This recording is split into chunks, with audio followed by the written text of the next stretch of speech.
y'all miss us because we sure missed you. Look, watch, like, and subscribe to our channel at Sister Sis 1988, as well as follow us on all our social media platforms at Sister Sis 1988. Look, we got a fantastic show for you today on this great, wonderful day. But first, let us introduce ourselves. I'm Jamie. I'm Latoya. And I'm Calandra. And I'm going to let our guest, Mr. Flobo Boyce, Flobo Boyce, allow him to introduce himself and give us a small synopsis of who he is. And then we're going to dive into our questions for today. Well, let me say thank you so much for having me on your show. I know there are a lot of distinguished guests on the Sister Sis podcast. I get to be one of them, but originally from Brooklyn, New York, living in Los Angeles, kind of a stand-up comedian, kind of an auctioneer mixed with an esports shoutcaster, kind of mix anything with a microphone. I'm your guy, but just the fact I'm here today, man, I'm honored. I'm honored. Okay. Well, thank you. Thank you. Thank you for being here. Like I said, thank you so much for giving us your time today. So we're going to dive in and we're going to let Toya start this thing off. All right, Mr. Flobo, you are jack of all trades. So what inspired you to start your podcast? Man, master of none, though. That's the most important part. You know what I'm saying? It's interesting. Podcasting is something that I kind of dabbled with when I was in high school. Before it was called podcasting, I had a little like internet radio microphone, then those old school compact Presarios with a little stick mic. I thought I was like the man with those in my basement, talking about sports and everything. But the modern podcast era for me, just a little bit of background. I used to weigh a lot. I used to weigh about 400 pounds, and I lost a bunch of weight. I lost what they call a 27 stone. A stone is a unit of measurement. It's like 14 pounds. I lost like 150 pounds together. And I had a podcast about the weight loss, and it was kind of a cool little like short run pod. It was done, it was completed. And I was like, man, the itch was still there. Now this is 2019.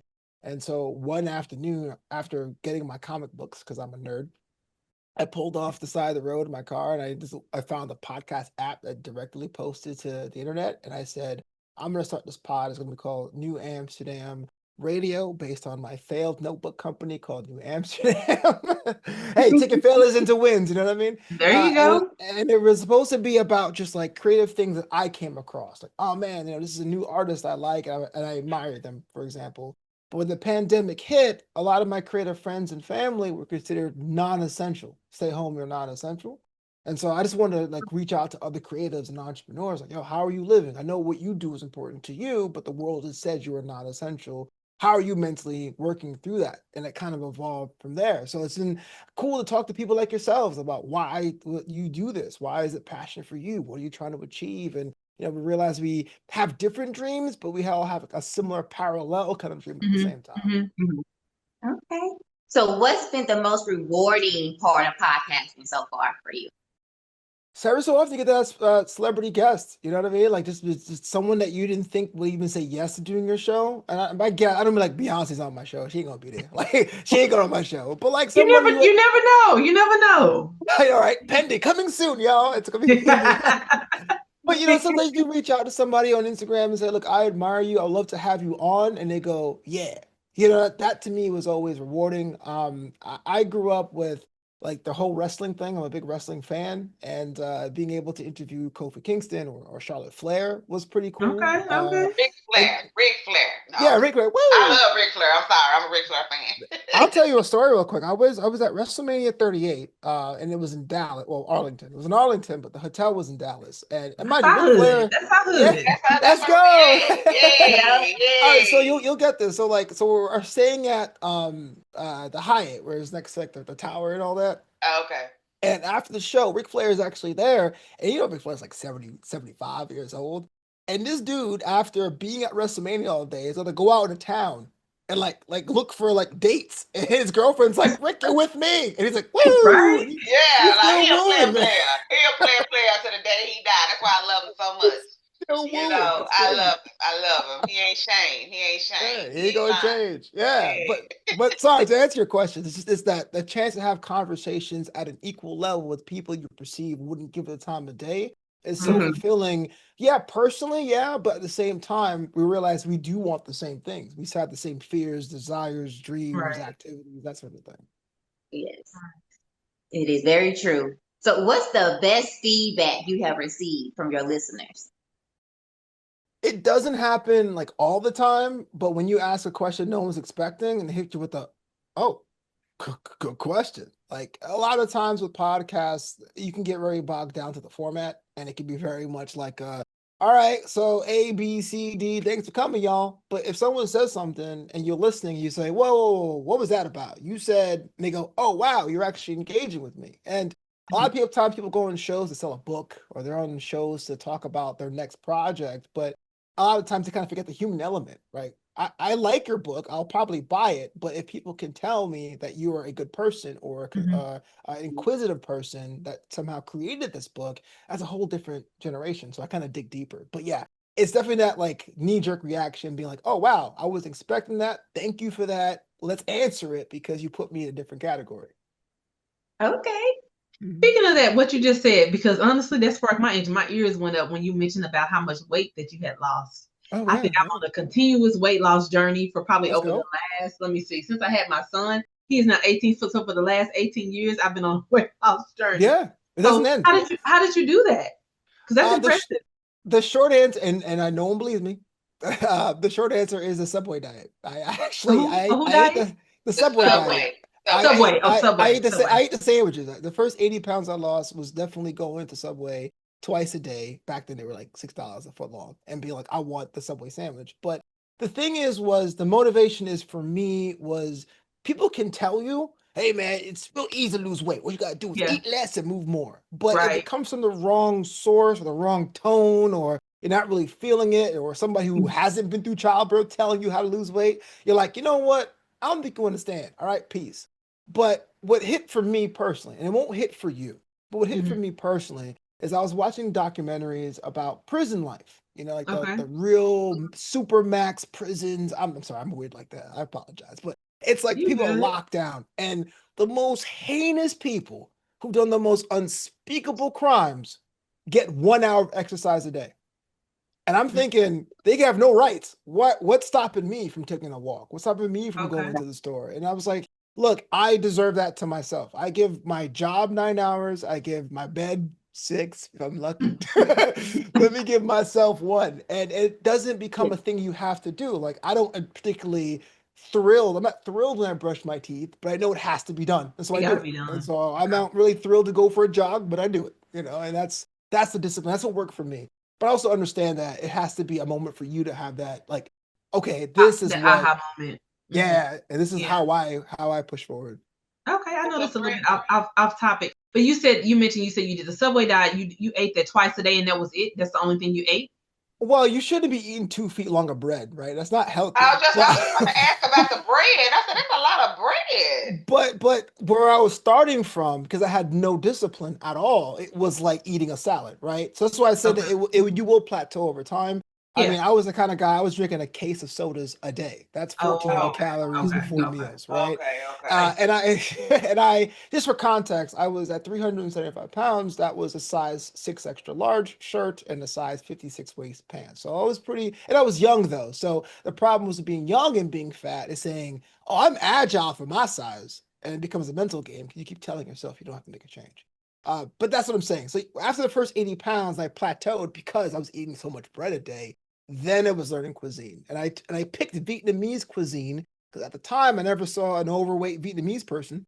And so I was eating banh mi's and drinking pho and eating all the carrots and the coriander because I was teaching myself how to cook when I realized I couldn't do the Subway diet forever. But see, good question. That's a question I don't usually get asked. Right. That's what I was like. And it That's intriguing to me. So Yeah. that's impressive. So It two is.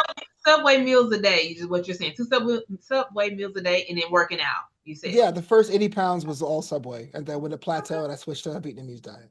All right. but it's and I want to say for me, it's not weird to watch the prison shows because I watched them too, Yeah. back to back to back to back to back.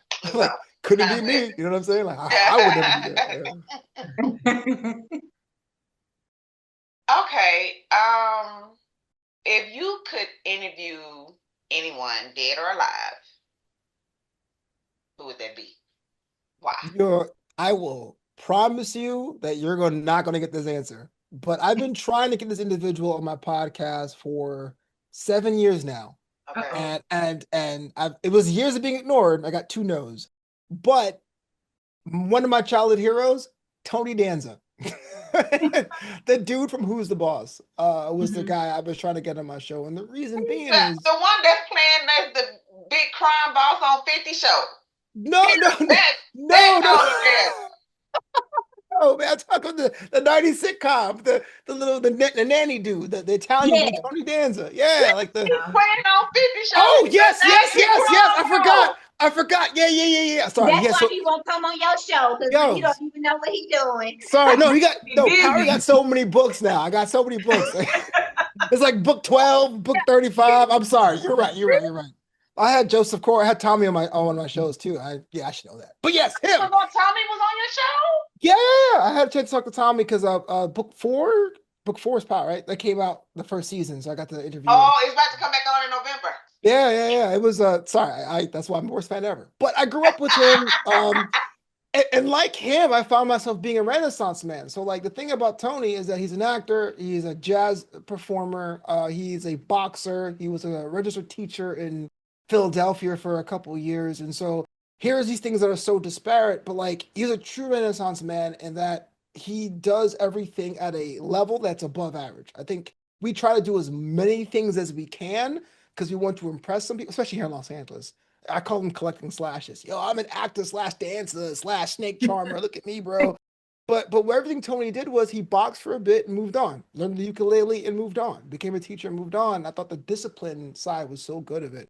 That's so great. And so that's someone I've been trying to get in the show, just to be like, you're kind of like an inadvertent inspiration because no one's talking about Tony Danza in the hood like that. But he definitely put me on my path to look at everything I go into with a challenge to be better, not just to the fact to say I can do it, but to excel at it and to enjoy the process of being better at something. Well, he's really an actor. I wouldn't think I'm thinking of him as the character that he played back in the gap on that show.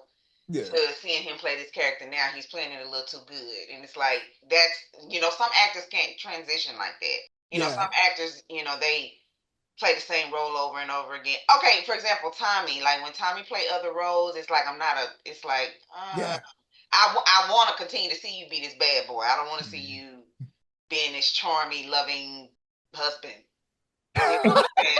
I want to see you being My this. bad.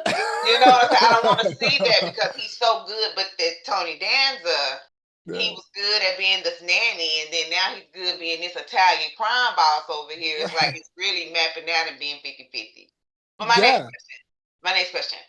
Explain what S sports is that? Tell me. Oh yeah. So one of the billions of jobs I got because I am West Indian and we have a bunch of jobs is I'm an esports shoutcaster and what that Esports. yeah and esports are like I say professional because the average player is like 16, but it's professional video games that people play for prizes and money and that stuff, and it blows my mind because when I was a kid you got to play the game if your chores were done and your grades were good, right? But the generations have changed now. Kids are being pulled out of school to go to these tournaments and play whatever game they want to. Fortnite, you may have heard, or Roblox. Coming out with $30,000-$40,000. Yeah, exactly. Rocket League is my game.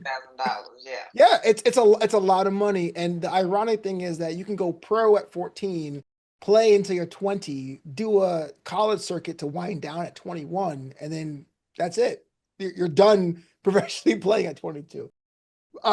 My job and role is to hype up the kid who was playing, or the athlete who was playing, so they feel like they're a superstar, while also educating the parents who are like, I don't know, this game keeps my kid off the street. And so I really try to give more of like what the context is of what's happening on the screen, because really, hey, guy shoots guy at the end. But I'm like, oh my gosh, the skill involved here. This person definitely has a quick trigger finger and they are very good at what they do is a whole different thing. And to me, that was a cool thing to learn because the esport thing is real. Kids don't play as much real sports anymore. And for parents, it's safer because the risk of concussions are almost next to zero. So you're seeing a lot more buy-in when it comes to that. And so if I can make it feel like more like a sport for them, then that's great.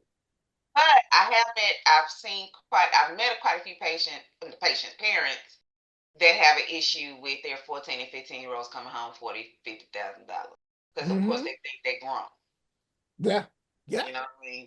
But it is. I'd rather you be doing something like that, making 40 and 50,000, than doing something else making 40 and 50,000. So Word. I'm. It's like you kind of got to weigh your options. You know, which one do you want? Like which one, especially with the things going on today and the prison rate and the ages. Right. You know, Exactly. we got kids being tried as adults more and more and more. So you know, I think it's a good thing. But we're gonna. But what exactly is esport casting? I'm sorry, I don't know what that Sure, is. sure, absolutely. So, wherever the game is, I use Rocket League. I'm not sure if you guys have played Rocket League, but essentially it's like a 3v3 soccer, but instead of players playing soccer, they're a bunch of cars. So the cars like push the ball into a net, right?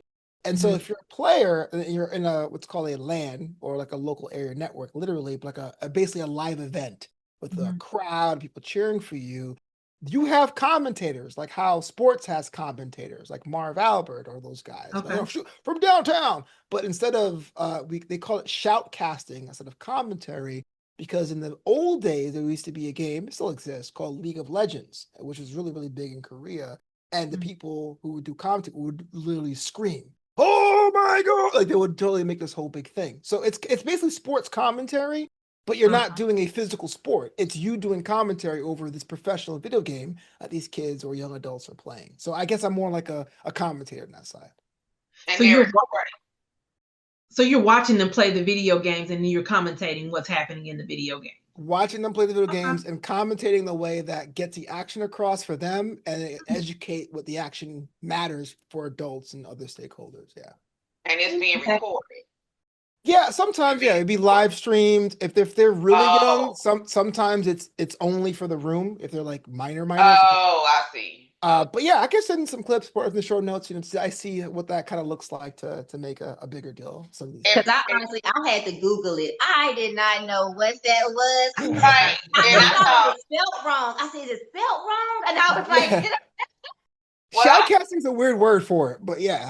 I thought it was like what you did was like when they're playing football or whatever game. You know how when they're playing games, you got this person in the game making all these comments. That's what I thought it was. I mean, it can be for them. If they're playing the game, they can't see me. That's what it sounds like. That's what the thing Okay, is. that's what I Yeah, thought. yeah, That's yeah, what I yeah. thought. That's what I Right, thought. Got out of some godsons and some little cousins, and when they're playing them games, if they right, stay with me or I'm visiting with them, I'm hearing this voice, this right. excitement, and I have to go in there and look, and they're saying, "Oh, that's the game." That's the You know game. what I mean? Yeah. It's a person, talking in the game. So that's what I thought it. That Sometimes the budget's big enough, you get a desk, you gotta wear the suit like it's an ESPN thing, and like Okay. yeah, inside the NBA. That's that's what I Yeah, cute. kind of figured. It yeah. well, yeah, that's what kind of it reminds. Figured kind of giving me a good example of what to kind of see. That's what it was. I Shout. tell you, I was just gonna ask, like, how do you find gigs and jobs for that though? Like, how do you get hired for that? so that's a good question. This is actually a good question for everybody thinking about doing anything entertainment, right? And Mhm. let's say you have a dream to be a painter or to do anything in broadcast. A lot of it is just showing up. It's true. Like showing up is half the battle. Mhm. I started off because I came from stand up, and I did stand up Um, for 8 or so years. And someone just said, "Hey, look, it's a Rocket League tournament. We're doing one Saturday. Can you come and tell jokes?" And okay. the thing was, this was for older players, and so older meaning over the age of 25. And I was doing old people jokes. "Oh, it's time for your nap, grandpa," or whatever. And people said, "Hey, you're good." So I did it once. You weren't terrible, and someone were okay to give me a shot. Now this is where it works on you to show up on time, to follow up with people, to send thank you notes every time you're booked for something, to treat everyone like they're like your best friend, not in a just a genuine way, but to really network with people. Because it is hard. Because no one ever says, "Hey, I'm looking for a job. Hey, you applied. Hit this nice resume. I'll take Yeah. you on." Never happens anymore. It's like, "Hey, do you guys know somebody?" "Well, that one guy, what's his name? Boflo? Yeah, get him." And that's how usually I get the Both of call. You know yeah. what I mean? Yeah. So this is not nothing you would find on. I don't know. Just for our watchers. This is not something maybe you would find on Indeed.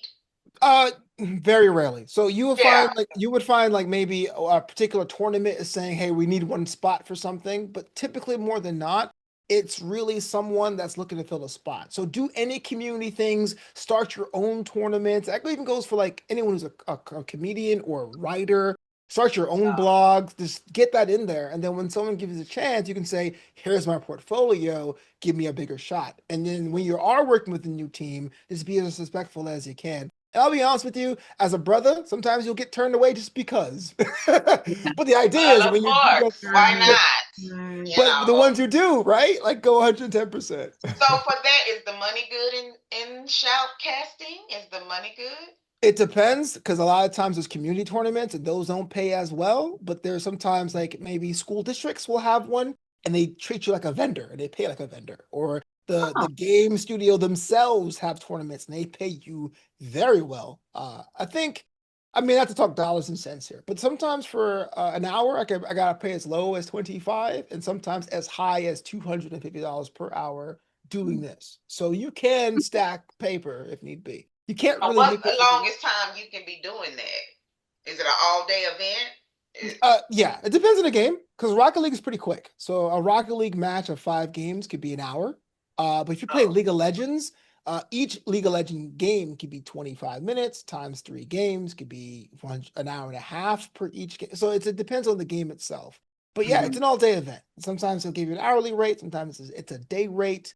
But yeah, it's a good thing to do on weekends if you are in entertainment, which I am. You know what I mean? So I can do my other jobs during the week and I do a tournament Friday or Saturday or Sunday. And then hopefully the checks don't bounce.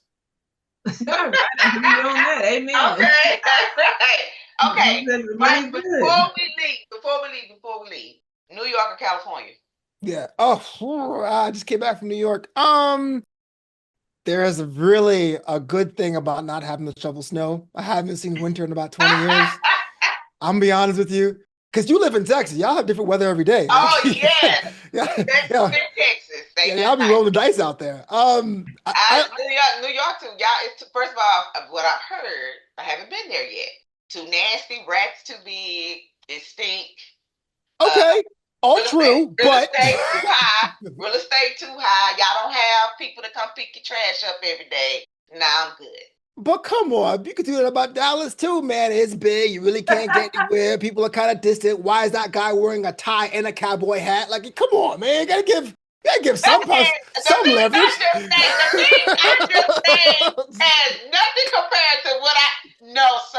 I would take all of it on the things I just named about New York. Those apartments and things that they be asking for the amount of.